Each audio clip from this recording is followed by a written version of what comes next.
जय संविधान, जय भीम, महात्मा गांधी की जय, गोडसे मुर्दाबाद। देखिए, जिस चीज के लिए हम आप सबको आगाह कर रहे थे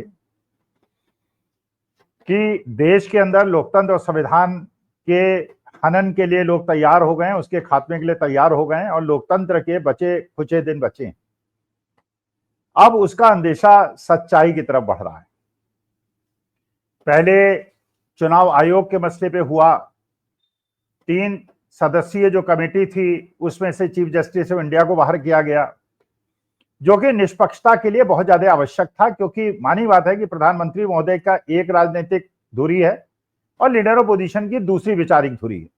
और तीसरा व्यक्ति इंडिपेंडेंट होना चाहिए जिसका कोई राजनीतिक विचारधारा ना हो, जो संविधान के अनुरूप और एक ईमानदार सच्चे आदमी को चुनाव आयुक्त दिलाने के लिए निर्णय ले। और उसके लिए जो निर्णय था कि चीफ जस्टिस ऑफ इंडिया उसके सदस्य होंगे और चुनाव आयुक्त के नियुक्ति पर अपना निर्णय लेंगे, लेकिन उसको बदल दिया गया, जो सुप्रीम कोर्ट में विचाराधीन है। और पिछले चुनाव आयुक्त की नियुक्ति समय माननीय प्रधानमंत्री बैठे, माननीय गृह मंत्री बैठे, लीडर भूषण बैठे, उसके बाद जो प्रधानमंत्री गृह मंत्री, क्योंकि उनकी राय एक मत होनी थी, उन्हें जो करना था कर दिया। देश के लोकतंत्र पे जो उन्होंने चुनाव आयोग जो सबसे महत्वपूर्ण अंग है उस पर ही कुठाराघात कर दिया, हो गया। अब हम देख रहे हैं कि जिस प्रकार से माननीय सुप्रीम कोर्ट ने, जो हमारे देश की सर्वोच्च न्यायिक व्यवस्था है, जिसके सामने 142 करोड़ लोग मत्था टेकते हैं, किसी धर्म जाति के हो भेजते हैं, टेकते हैं, जब माननीय सुप्रीम कोर्ट ने निर्णय लिया कि राम जन्मभूमि में ये कहीं इस बात के कोई साक्ष्य नहीं है कि वो जमीन थी जहां भगवान श्री राम का जन्म हुआ, उन्होंने ये भी माना कि ये भी कोई सबूत नहीं है कि वहां पे मंदिर को तोड़ के मस्जिद बनाई गई, लेकिन उन्होंने कहा कि सार्वजनिक शांति के लिए और देश की शांति के लिए यह आवश्यक है कि वो जमीन जिसमें हम हिंदुओं की भावनाएं जुड़ी हुई हैं, हमारी आस्था की भावना जुड़ी हुई है, उसको हिंदू भाग को दे दिया जाए और 3-4 किलोमीटर दूर जाके मुसलमानों को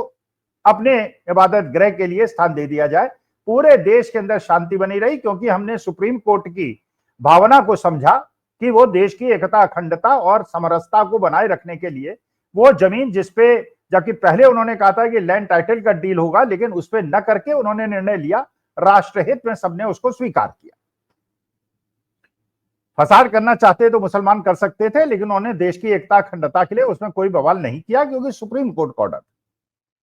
इसी प्रकार से यह अपेक्षा की जा रही थी कि जो सुप्रीम कोर्ट अगर कोई भी ऑर्डर करेगा तो उसको सब लोग सर्वमान्य करेंगे, और अगर कहीं संविधान के साथ छेड़छाड़ होगी और सुप्रीम कोर्ट के 3 सदस्यीय बेंच ये निर्णय लेगी कि इसमें संविधान की मूल भावना का हनन हुआ है और बाबा साहब भीमराव अंबेडकर की भावनाओं का, उनकी इच्छाओं का, संविधान सभा का इच्छाओं का हनन हुआ है, तो उसमें सर्वोच्च न्यायालय हस्तक्षेप करेगा।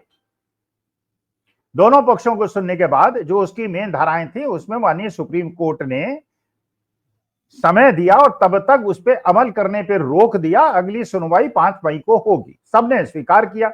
जो लोग चाहते थे, जो संविधान और सर्वोच्च न्यायालय पे सम्मान रखते थे, उन्होंने उसको मान लिया।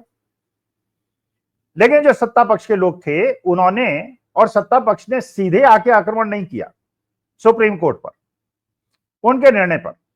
वहां पे हमारी जो देश की सबसे दूसरी बड़ी सर्वोच्च संस्था है, संवैधानिक संस्था है, माननीय उपराष्ट्रपति, जो कि देश के क्रम में दूसरे नंबर के नागरिक हैं, नंबर 1 में राष्ट्रपति हैं, दूसरे में उपराष्ट्रपति हैं और तीसरे में प्रधानमंत्री हैं। लेकिन उपराष्ट्रपति ने जिस प्रकार से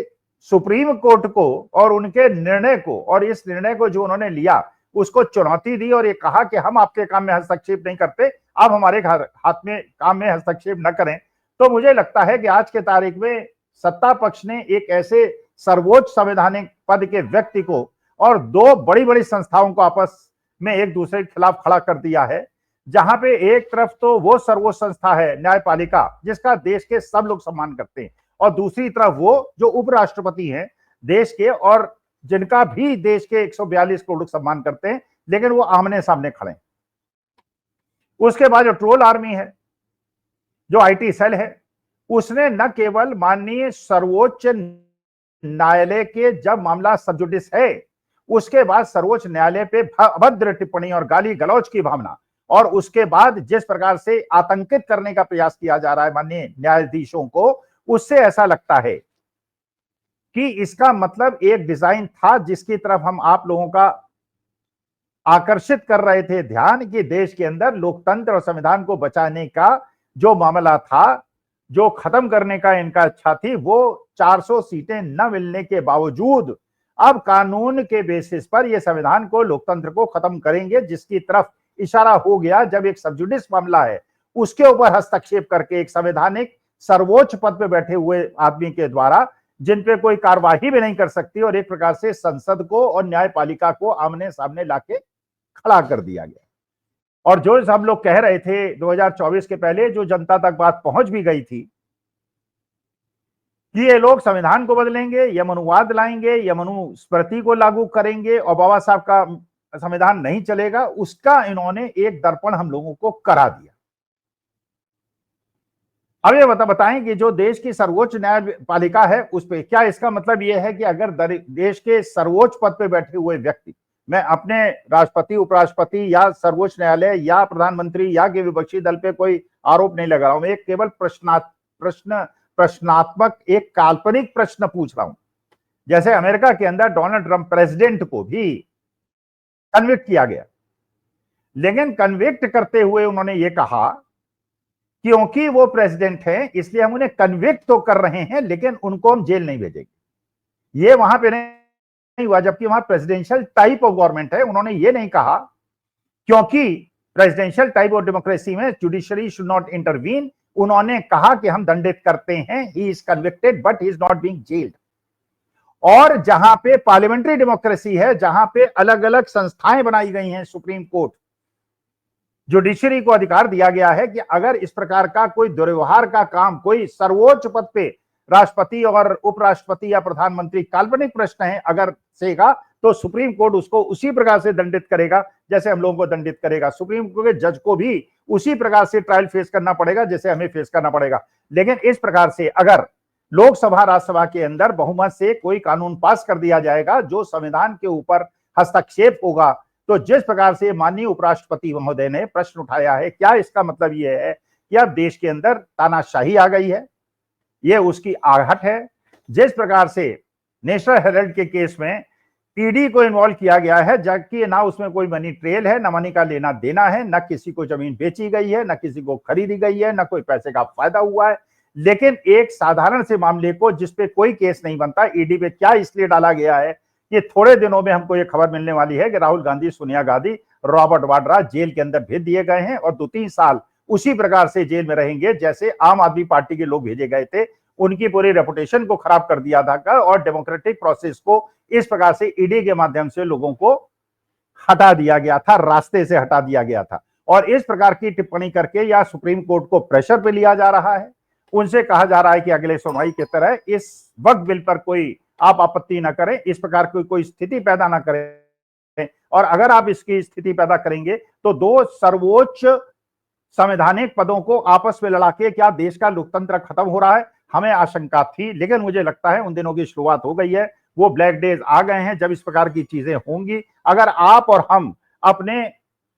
संवैधानिक अधिकारों का उपयोग करते हुए इसका विरोध नहीं करेंगे और देश को यह नहीं बताएंगे कि माननीय सुप्रीम कोर्ट का अपमान कोई ना करे, और अगर सर्वोच्च पद पे बैठे हुए लोग भी अगर किसी प्रकार के व्यक्तिगत भ्रष्टाचार में या व्यभिचार में फंसते हैं तो उन्हें उसी प्रकार से दंडित किया जाएगा जैसे देश के दूसरे नागरिकों को किया जाएगा। मैं ये भी निवेदन करता हूं कि हम लोग जो अपने बात रखते हैं वो अपने निजी विचार रखते हैं। निजी विचार से मेरे दर्शक श्रोताओं को, सम्मानित दर्शक श्रोताओं को सहमति होती भी है, असहमति भी होती है, क्योंकि मेरे दिमाग की सोचने की जो प्रोसेस है वो कभी कभी आपने सोचने की प्रोसेस से अलग होती है। तो मुझसे सहमति जाहिर करें या असहमति जाहिर करें, वो आपका लोकतांत्रिक अधिकार है, लेकिन अपनी विचारधारा को सामने रखना मेरी वो है। और मेरी 73 साल की उम्र और मेरे बैकग्राउंड को देखते हुए, एक शिक्षक बैकग्राउंड को देखते हुए, मैं आप लोगों से निवेदन करूंगा, अपना आशीर्वाद दें या मुझे क्रिटिसाइज करें या मुझे निंदा करें, लेकिन ट्रोल करते समय भी जो गिने चुने लोग करते हैं वो कृपा करके अभद्र भाषा का उपयोग न करें। ये मैं आपसे प्रार्थना करता हूं। अपने विचार रखें, में से असहमति जाहिर करें, मैं आपका सम्मान करूंगा, आपके प्रति मेरे कोई दुर्भावना नहीं होगी, लेकिन कृपा करके इस बुजुर्ग के ऊपर, इस वृद्ध व्यक्ति के ऊपर अभद्र भाषा का प्रयोग न करें। मेरे विचार मेरे हैं, उसका उत्तरदायित्व मेरा है, लेकिन मैं आपकी भावना को ठेस नहीं पहुंचाना चाहता। आप भी कृपा करके मेरी भावनाओं को ठेस ना पहुंचाए। शालीन भाषा का उपयोग और अपने असहमति को जाहिर करने के लिए मैं आपका आभार प्रकट करता हूं, धन्यवाद देता हूं। नमस्कार, धन्यवाद और प्रणाम।